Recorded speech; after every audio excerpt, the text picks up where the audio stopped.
Your blood type isn't just a label.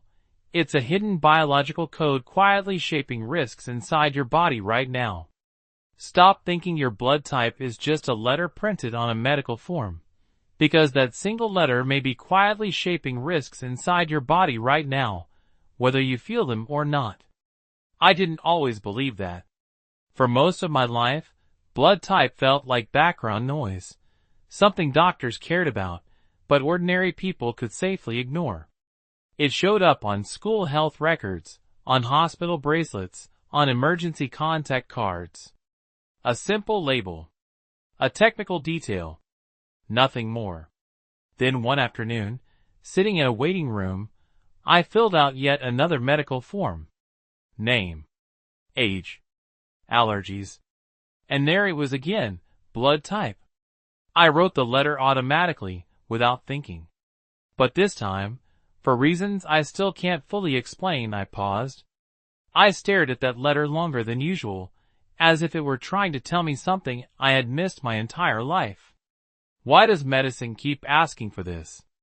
That question stayed with me long after I left the clinic. It followed me home. It lingered in my thoughts while I read, while I worked, while I scrolled through research late at night. Eventually, curiosity turned into investigation. And what I found changed the way I see my own body. Study after study suggested that blood type is not just about transfusions. It is connected to clotting behavior, infection vulnerability, inflammation patterns, even the long-term health of the brain. Not in a dramatic, cinematic way, but in a slow, biological way that unfolds quietly over decades. And the more I learned, the more unsettling the realization became. What if this letter is not just a label? What if it is a biological pattern, one that has been shaping your risks since the day you were born? To understand that possibility, we need to step inside the bloodstream for a moment. Imagine millions of red blood cells drifting through your veins, like tiny objects carried by a current. On their surface are microscopic structures called antigens. Think of them as biological Velcro, small attachment points that help your immune system recognize what belongs and what does not. That difference, those invisible patches, may determine how easily bacteria attach to your gut, how quickly your blood forms a clot, or how efficiently oxygen reaches the most delicate cells. In your brain. This is the moment my perspective shifted. I stopped seeing blood type as trivia and started seeing it as information. Information that doesn't predict your fate, but can help you understand the patterns your body lives by. Once I realized that blood type follows patterns instead of chance, the first pattern I wanted to understand was the one shared by the largest group of people on Earth, type O. If you are type O, chances are you have heard something reassuring about it at some point in your life. Maybe a teacher once said you were a universal donor. Maybe a doctor told you your blood was strong, dependable, useful in emergencies. There is a quiet pride that sometimes comes with that identity, a sense that your biology is built to handle pressure. For a long time, I believed that too. It felt comforting to imagine type O as the safe blood type, the one with fewer problems, the one biology somehow favored. But science rarely deals in simple winners and losers. It deals in trade-offs. What makes type O unique is not strength, but flow. Biologically, people with type O tend to have lower levels of certain clotting proteins, especially one called von Willebrand factor. You can think of this protein as the glue that helps seal a wound. With less glue available, blood moves more freely through vessels. It circulates smoothly, reducing the chance of dangerous clots forming where they shouldn't. That sounds like an advantage, and in many ways it is. Lower clotting tendency can mean lower risk of certain blockages in veins or arteries. But the same characteristic that protects you in one situation can expose you in another. Because when bleeding begins, type O blood may take longer to stop. I remember reading accounts from trauma physicians who described recognizing type O patients before lab results even came back, simply by how persistent the bleeding was during surgery. That detail stayed with me, not because it was dramatic, but because it was quietly logical. The body was behaving exactly according to its chemistry. There is another side to this pattern that surprised me even more, and it has nothing to do with injuries. It has to do with the gut. Certain bacteria have evolved to recognize specific structures on the surface of type O cells. These microbes do not attack randomly. They attach where biology gives them permission. That means infections from contaminated food or water can sometimes hit harder, not because a person is careless, but because their internal landscape makes attachment easier. Learning this shifted how I see everyday health. It reminded me that protection is often less about strength and more about awareness, knowing where your body is resilient, and where it quietly needs support. If type O taught me how the body can bleed more easily, the next discovery showed me the opposite problem, how blood can become too eager to stick together. When I first started reading about type A, one phrase kept appearing in medical literature: hypercoagulability. It sounds technical, almost distant, but the meaning is simple. It describes blood that clots more readily than average, blood that forms plugs quickly and efficiently. In ancient environments, that trait would have been a gift. A deep cut from a tool or an animal bite could become survivable because bleeding stopped fast. But modern life changed the battlefield. Today, the most dangerous threat is not a wound in the wild. It is stillness. Hours spent sitting in chairs, staring at screens, barely moving except to reach for a keyboard or a steering wheel. And when blood that naturally likes to clot remains motionless for too long, tiny clumps can begin to form in places we cannot see or feel. Not overnight. Not dramatically. Slowly, quietly, over years. That realization unsettled me, because it reframed something very ordinary. Sitting. Stress. Deadlines.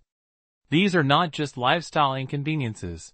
For some bodies, they are biological triggers. Type A individuals often show stronger responses to stress hormones like cortisol. Under pressure, the body prepares for injury by tightening blood vessels and activating clotting pathways. It is a survival reflex that once protected us. But when stress becomes chronic, when tension follows us from morning alarms to late-night scrolling, the same reflex can turn against us, thickening the blood day after day. Then I encountered research on type B, and the pattern shifted again. Instead of clotting too easily, the focus moved to inflammation, an internal irritation that gradually roughens the lining of blood vessels. I remember imagining arteries not as rigid pipes, but as living surfaces, sensitive to signals from the immune system.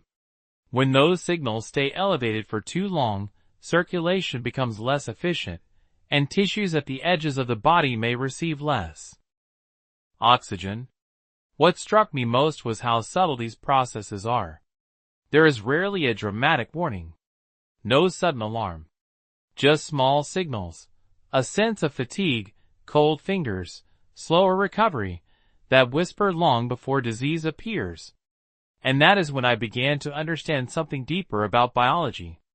The body rarely fails without giving clues first. We simply learn to ignore them. Those quiet signals led me to a more unsettling question. What happens when the problem is not in the heart or the gut, but in the brain, the organ we trust most to tell us everything is fine? That question is what pulled me toward type AB, the rarest of the common positive blood types. At first glance, it seems almost fortunate. People with type AB can receive blood from any positive donor, a biological flexibility that looks like an advantage in emergencies. But the deeper I looked, the more I realized biology rarely offers benefits without balance. Researchers studying long-term health patterns noticed something subtle but consistent. Individuals with type AB blood showed a higher likelihood of cognitive decline over time. Not sudden memory loss, not dramatic illness, but gradual changes, slower recall, reduced focus, moments of forgetfulness that quietly accumulate across decades. The mechanism appears to lie in the smallest vessels inside the brain, where circulation must remain smooth and constant to keep neurons alive. I remember imagining those vessels as narrow pathways, barely wide enough for a single cell to pass through. If blood becomes slightly thicker or movement slightly slower, oxygen delivery begins to fall behind demand. No pain. No obvious warning. Just a gradual strain on cells that depend on uninterrupted flow. It made me realize how fragile intelligence can be, not because the brain is weak, but because it is relentlessly active. Then my research led me into another territory entirely, what I came to think of as the negative zone. If your blood type carries a minus sign, O negative, A negative, B negative, or AB negative, you belong to a smaller population defined by the absence of a protein called the Rh factor. That absence changes how the immune system recognizes blood, especially during pregnancy, when the body must distinguish between self and child. What stayed with me was not fear, but responsibility.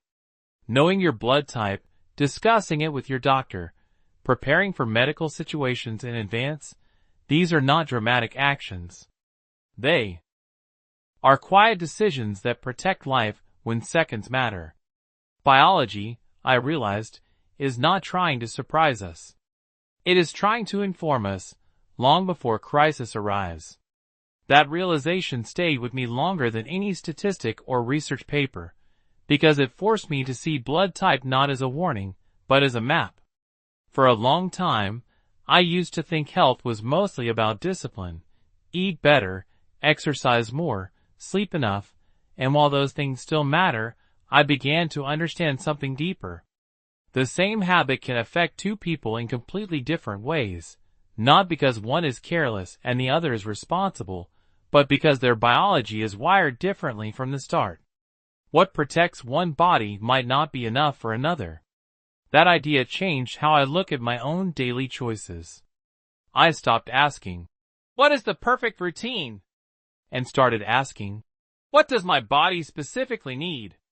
If your blood tends to clot more easily, movement becomes more than fitness. It becomes circulation insurance. If your vessels are more vulnerable to inflammation, food becomes more than fuel. It becomes a signal to your immune system. If your physiology carries compatibility risks, preparation becomes more than caution. It becomes protection.